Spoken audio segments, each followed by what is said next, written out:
Hello friends, जय माता दी। कैसे हैं आप सब दोस्तों। श्रावण मास के शुक्ल पक्ष की पुत्रदायी एकादशी अब की बार 2 दिन मनाई जा रही है। यह एकादशी 23 तारीख को भी है और 24 तारीख को भी है। तो आइए जानते हैं यह व्रत किस दिन रखा जाएगा। एकादशी तिथि की शुरुआत हो रही है 23 अगस्त को तड़के 2 बजे और इसका समापन होगा 24 अगस्त को सुबह 4 बजे। इसका समापन हो जाएगा। तो हमें वैसे तो ब्रह्म मुहूर्त में जो एकादशी प्राप्त हो रही है वो 23 अगस्त को हो रही है ना। तो ब्रह्म मुहूर्त होगा इसका 4:12 पर और 24 अगस्त को यह समाप्त हो रही है। तो वैसे तो यह व्रत जो है 23 अगस्त को ही रखना चाहिए, लेकिन अगर आप 23 तारीख को एक पुत्रदा एकादशी का व्रत करेंगे तो पारण का समय आपका दोपहर का रहेगा। 1:18 पर। देखिए 8 प्रकार की ना महाद्वादशी होती है। पहली उन्मिलनी महाद्वादशी, दूसरी वंजुली, ठीक है, और तीसरी त्रिस्पर्शा पक्षवर्धनी जया विजया जयंती पापनाश। और जो वंजुली महाद्वादशी है ये कैसे बनती? जब 2 दिन द्वादशी सूर्योदय को स्पर्श करे तो वह वंजुली महाद्वादशी बनती है, ठीक है। तो यह योग बन जाता है वंजुली महाद्वादशी का। 24 अगस्त 2026 को सूर्योदय के समय द्वादशी तिथि लग रही है और 25 तारीख को भी है द्वादशी तिथि समाप्त होगी सुबह 6:20 पर। तो 25 तारीख को सूर्योदय के समय जो है द्वादशी तिथि लग रही है। तो आप लोग समझे 24 तारीख को भी द्वादशी तिथि सूर्योदय को स्पर्श कर रही है। तो 25 तारीख को भी द्वादशी तिथि सूर्योदय को स्पर्श कर रही है। तो यहाँ पर ना महाद्वादशी योग बन जाता है। तो आप लोग यह बात समझ गए, 24 तारीख को महाद्वादशी योग बन रहा है। 23 तारीख को शुद्ध एकादशी है, उसमें भी कोई कमी नहीं है। तो आप लोग ना उसका भी उपवास कर सकते हैं। तो आपको व्रत कैसे करना है, 23 को करे या 24 को करे। तो यहाँ पर ना मैं आपको विष्णु रहस्य का श्लोक बताऊंगा। विष्णु रहस्य कहता है कि क्रतुकोटि सहस्राणम भूत्वा यत् फलमापनयात् महाद्वादशी संयोग तत्फलम लभते नरः ना। इसका अर्थ है कि करोड़ों या हजारों यज्ञ, करोड़ों यज्ञ करने से जो आपको फल प्राप्त होता है वह, तो हजारों यज्ञों की बात यहाँ पर हो रही है। यह करने से जो फल प्राप्त होता है वह मनुष्य महाद्वादशी के संयोग से उपवास करने से वही अक्षय फल प्राप्त कर लेता है। महाद्वादशी कब है? 24 तारीख को है, ठीक है।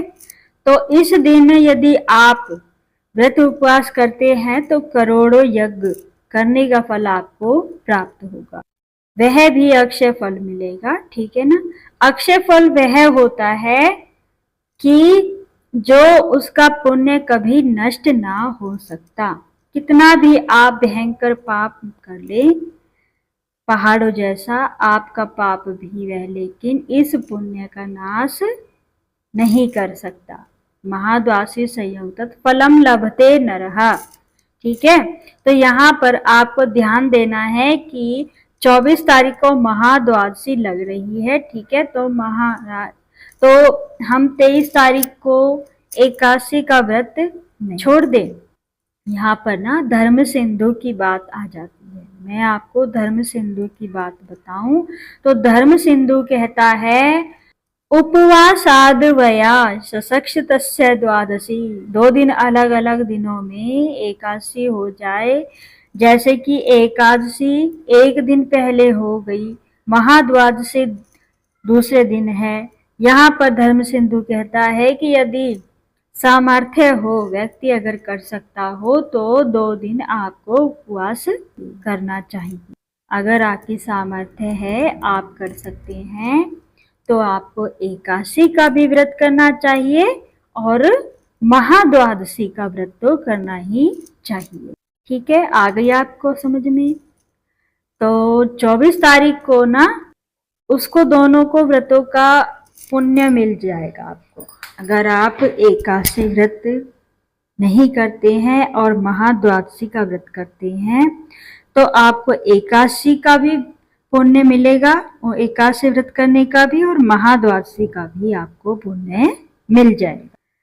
तो यह महाद्वादशी है, ठीक है ना। शास्त्रों में इसकी खूब भर भर के महिमा है। तो यहाँ पर धर्म सिंधु कहता है यदि आप समर्थ हो तो 2 दिन उपवास रखें, नहीं तो आप महाद्वादशी व्रत उपवास कर लीजिए। इससे आपको एकादशी का भी पुण्य लाभ मिल जाएगा और महाद्वादशी का पुण्य लाभ भी आपको मिल जाएगा। आगे वर्णन आता है कि उन्मिलिनी मंजुली त्रिशपर्शा पक्षवर्धिनी जया विजया जयंती और पाप नाशिनी, ये जो 8 प्रकार की महाद्वादशी है ना, यह 100 एकादशियों के व्रत करने का पुण्य फल आपको प्रदान कर देती है।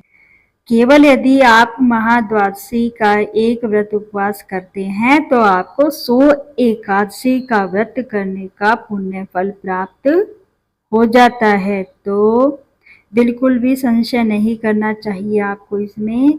यह शास्त्र का श्लोक है, शास्त्र का श्लोक है यह। यत फलम द्वादशी शते शते यानी सो द्वादशी शते लभते नाथ संशय है। महाद्वादश्याम उपोषणा तत्फलम लभतेन।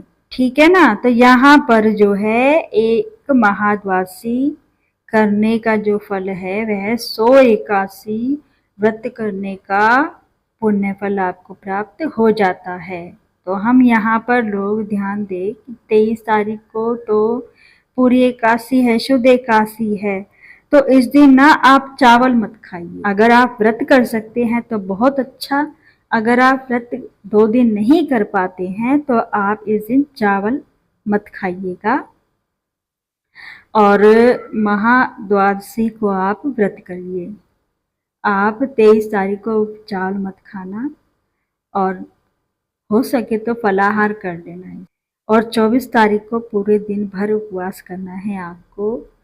और इस तिथि की जो दिव्यता है ना यहीं पर समाप्त नहीं होती है। 24 तारीख को महाद्वादशी का संयोग है तो इसके साथ साथ ना श्रावण मास का सोमवार भी है।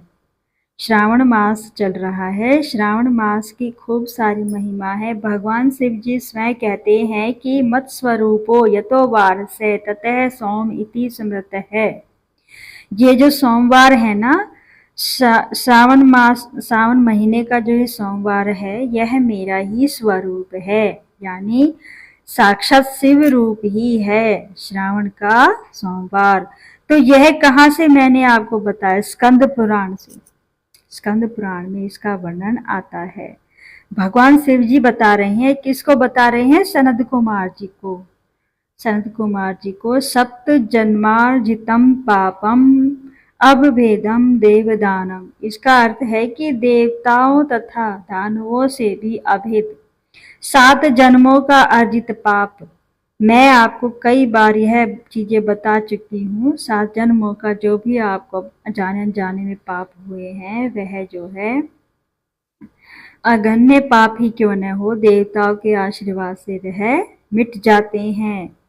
दानवों के यत्न से भी वह पाप नहीं मिट रहे हो तो वह गंधर्व किन्नर जो भी है, जिनकी भी आप पूजा करते हैं, उनके भी यत्न से आपका पाप नष्ट नहीं हो रहा है तो आप श्रावण मास के सोमवार का व्रत कीजिए और करने मात्र से ऐसे 7 जन्म के अर्जित पाप नष्ट हो जाते हैं। तो यहाँ पर देखिए ना कितनी दिव्यता है। 24 अगस्त को महाद्वादशी का है व्रत है और आप लोग सोमवार का व्रत भी करेंगे तो 100 एकादशियों का पुण्य फल आपको प्राप्त हो जाएगा।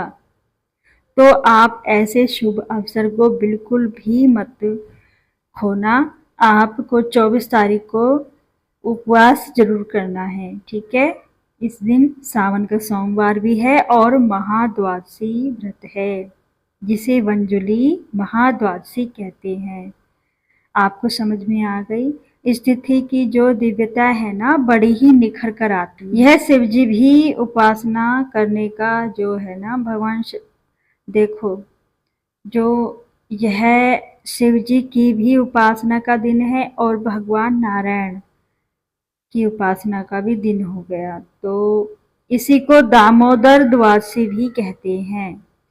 श्रावण मास के शुक्ल पक्ष की जो द्वादशी आती है ना, इसे दामोदर द्वादशी कहा जाता है। तो यहाँ पर ना शिव जी का पूजन इस दिन आप 24 अगस्त 2026 की बात हो रही है, तो शिव पूजन आपको शाम के समय करना है। शाम के समय कब करना है? प्रदोष काल में। शिव पूजन बड़ा ही शक्तिशाली माना जाता है, बड़ा ही प्रभावशाली माना जाता है। जैसे ही सूर्यास्त होता है, प्रदोष काल शुरू हो जाता है और ये 1.25 घंटे तक रहता है, ठीक है। तो आप कुछ भी ना कर पाए तो आप जल अर्पित कर दे, और हो सके तो पुरुष सूक्त का पाठ इस दिन करना चाहिए, सुनना चाहिए। आप वीडियो लगा देना और जल अर्पित कर देना, आपको वही पुण्य प्राप्त हो जाएगा शिव पूजन के निमित्त। बाकी विष्णु पूजन भी आप इसी प्रकार से कर ले, पुरुष सूक्त चला ले आप।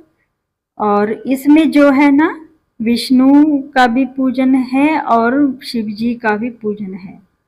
आपके घर में लड्डू गोपाल हैं, तो उनका आप अच्छे से पंचामृत से अभिषेक करना है आपको इस दिन 24 तारीख को। 24 तारीख को कब? सूर्योदय के समय। जो नारायण की पूजा होगी वह कब होगी? सूर्योदय के समय। और जो शिव जी का जो पूजन होगा वह कब होगा? सूर्यास्त के समय। जो प्रदोष काल शुरू होता है उसमें करते हैं हम शिव पूजन। और जो सूर्योदय होता है ना, उसके जो 24 मिनट होते हैं वह बहुत महत्वपूर्ण होते हैं। हमेशा ध्यान रखना, अगर आपकी कोई विशेष कोई मनोकामना है, आपको कुछ खास करना है, कुछ विशेष पूजन करना है, तो आप अगर सूर्योदय के 24 मिनट के अंदर अंदर आप कुछ भी पूजा अर्चना करते हैं, मनोकामना करते हैं, संकल्प लेते हैं, तो वह भगवान को सीधे भगवान तक जाती है, ठीक है। तो आप हमेशा गांठ बांध ले, अगर आपको करना है, पूरे मन से करना है, तो आप सूर्योदय के 24 मिनट के अंदर अंदर आपको यह करना चाहिए। लड्डू गोपाल अगर आपके घर में है, शालिग्राम है, तो इस दिन आपको 24 अगस्त के दिन आपको अभिषेक करना है। पंचामृत से करो, उसमें तुलसी दल डाल लेना और उससे अच्छी तरह लड्डू गोपाल का अभिषेक करना है सूर्योदय के समय। और शिव पूजन प्रदोष काल के समय करना है, ठीक है। तो इस दिन जो है सूर्योदय कब होगा? इस दिन सूर्योदय होगा 6:11 पर, ठीक है। और जो सूर्य अस्त हो रहा है इस दिन, यह हो रहा है 6:48 पर। तो आप ध्यान देना अच्छी तरह, और अच्छी तरह इसका खूब लाभ उठाना। तो जो लोगों का आग्रह होता है, हम जो रुद्री पाठ का जो दूसरा अध्याय है ना, पुरुष सूक्त से अभिषेक, यह आपका रुद्रा अभिषेक भी हो जाएगा। और पद्म पुराण के अनुसार जो है, यह राजा युधिष्ठिर भगवान श्री कृष्ण से इस एकादशी की महिमा पूछ रहे हैं। श्रावणस्य स्थिति पक्ष किम नामे एकादशी भवेत। इसका अर्थ है कि युधिष्ठिर पूछ रहे हैं भगवान श्री कृष्ण से कि हे भगवान, श्रावण मास के शुक्ल पक्ष में जो एकादशी आती है उसका नाम क्या है, तो उसकी क्या महिमा है, तो उसकी महिमा मुझे सुनाइए। तो पद्म पुराण में भगवान श्री कृष्ण या राजा युधिष्ठिर से कह रहे हैं कि इसकी महिमा, इसकी कथा सुना रहे हैं कि पुत्रदा एकादशी की शुरू में ही भगवान कह देते हैं कि यस्या श्रवण मात्रेण वाजपेयी फलम लभते। इस कथा को सुनने मात्र से वाजपेयी यज्ञ का फल आपको प्राप्त हो जाता है। यह कथा तो आपको सुननी ही चाहिए, ठीक है। तो मैं वीडियो में डाल दूंगी, आप इस कथा को भी सुन लेना। और पूरे दिल से, हृदय से आपको 24 तारीख को महाद्वादशी व्रत करना है और श्रावण का अंतिम सोमवार भी है। तो अच्छी तरह से इस दिन को अच्छी तरह से पूजन करना है, अर्चन करना है। और इस दिन उद्यापन भी रहेगा, श्रावण मास के सोमवार का उद्यापन भी है इस दिन, तो आपको अच्छी तरह कर लेना है। तो अब मैंने आपको पहले ही बताया है, एकादशी को ना पवित्रा एकादशी भी कहते हैं। क्यों कहते हैं, तो भगवान को इस दिन ना पवित्रोपण भी किया जाता है, यानी पवित्र धागा अर्पित किया जाता है। कलयुग में देखिए 4 युग हैं, 4 युगों में अलग अलग धागे से भगवान को अर्पित किया जाता है, 4 तरह का धागा, 4 प्रार्थना करने का विधान बताया गया है। हमारे शास्त्रों में यह धागा किसको अर्पित किया जाता है, शिव जी को अर्पित, और भगवान विष्णु को भी यह अर्पित किया जाता है। यह भी पद्म पुराण में और स्कंद पुराण में, देवी भागवत में इन सब में पवित्रोपण की महिमा बताई गई है। तो इससे क्या होता है, इससे यह होता है कि पूरे वर्ष भर जो भी हमने पूजन किया है ना, हमने जो भी अगर गलतियां की है तो वह जो पाप किया है जाने अनजाने में, हमारे अंदर अशुद्धि आ जाए। अपवित्रता तो क्या होता है, यह धागा होता है जिसके अंदर गांठें होती है। तो यह अर्पित करने मात्र से भगवान को वर्ष भर की शुद्धि हमको प्राप्त हो जाती है। तो इसकी भी खूब सारी महिमा है। यह पवित्रोपण कैसे अर्पित किया जाता है, तो यह गांठें लगाई जाती है मंत्रोपचार से, और जब भगवान को, देवी देवता को अर्पित की जाती है। और तो आप लोग ना कुल मिलाकर खूब लाभ लेना। 23 तारीख को एकादशी का भी व्रत है, जो लोग करना चाहे कर ले, नहीं कर सकते हैं तो फलाहार कर ले, चावल मत खाना, ठीक है, अन्न मत खाना इस दिन। और 24 तारीख को व्रत उपवास आप लोग कर लेना यत्न पूर्वक, ठीक है ना। तो इतनी सारी महिमा मैंने आपको बताई है। 24 तारीख को व्रत के साथ साथ आपका सावन का सोमवार भी हो जाएगा। श्रावण मास का सोमवार है। तो कई लोग पूछते हैं कि हम लोग एकादशी भी कर ले और श्रावण मास का सोमवार का व्रत भी कर ले, तो दोनों अलग अलग व्रत हैं, संकल्प कैसे करें। तो भाई अपने हाथ में जल ले लेना और उस जल में ही आप कह देना कि मैं इस दिन श्रावण का सोमवार और महाद्वादशी व्रत आज कर रही हूँ या कर रहा हूँ, और वह जल भगवान को अर्पित कर देना। और आप संकल्प ले लेना, आपका संकल्प हो जाएगा और आप कर लेना व्रत शुरू, ठीक है। इसमें कोई संशय मत करना, यह पूरा आपका व्रत लगेगा। और जो है भगवान के आगे अर्पित कर देना। अब देखिए पारण कब करना है, तो 24 तारीख को हम लोग व्रत उपवास करेंगे। पारण हमको 25 तारीख को करना है, ठीक है ना। तो व्रत पारणा दोनों का अलग अलग होगा, ठीक है। तो मेरी बात समझिए, जो लोग फायदा लेना चाहते हैं उनके लिए मैं बताता हूँ। व्रत पारण जो है ना, ध्यान से सुनिएगा, आपको 25 अगस्त को पारण करना है, लेकिन द्वादशी जो है 6:20 तक है इस दिन। तो द्वादशी तिथि में ही पारण हो जाए तो अच्छा होगा।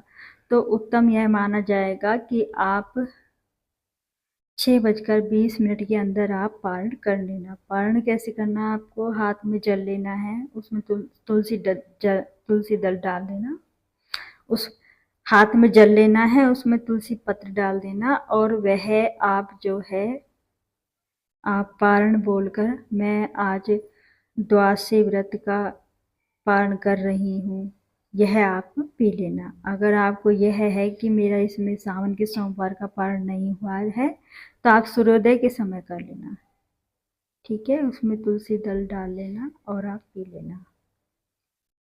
हाथ में जल ले लेना और जल में बोलकर अपने आप का सोमवार का व्रत पारण करती हूँ या करता हूँ, महाद्वादशी व्रत का पारण करता हूँ। तो इस हिसाब से आप बोलकर आप पी जाना, भले ही उसके अंदर तुलसी पत्र हो ना हो चलेगा, ठीक है। कई लोग यहाँ पर यह भी पूछ सकते हैं कि हम तो अपना नक्त व्रत करते हैं, सोमवार का व्रत है, तो देखिए महाराज शिव जी ने दोनों ही व्रतों का विधान यहाँ पर बताया। यदि आप नक्त व्रत करते हैं तो कोई बात नहीं, आपको यह व्रत करने का पूरा शास्त्रों में तो अलग साथ साथ पूरा बताया है, द्वादशी वाला व्रत पूरा ही है। तो बाकी मुझे लगता है बहुत कुछ इसके अंदर बताया गया है, औरों को भी भेजिए और आपकी शंका दूर हो गई होगी, उम्मीद है मुझे। तो वीडियो काफ़ी लंबी हो जाएगी, अब यहीं इस वीडियो को विराम देते हैं, मिलते हैं फिर नई वीडियो में। तब तक के लिए राधे राधे राधे राधे।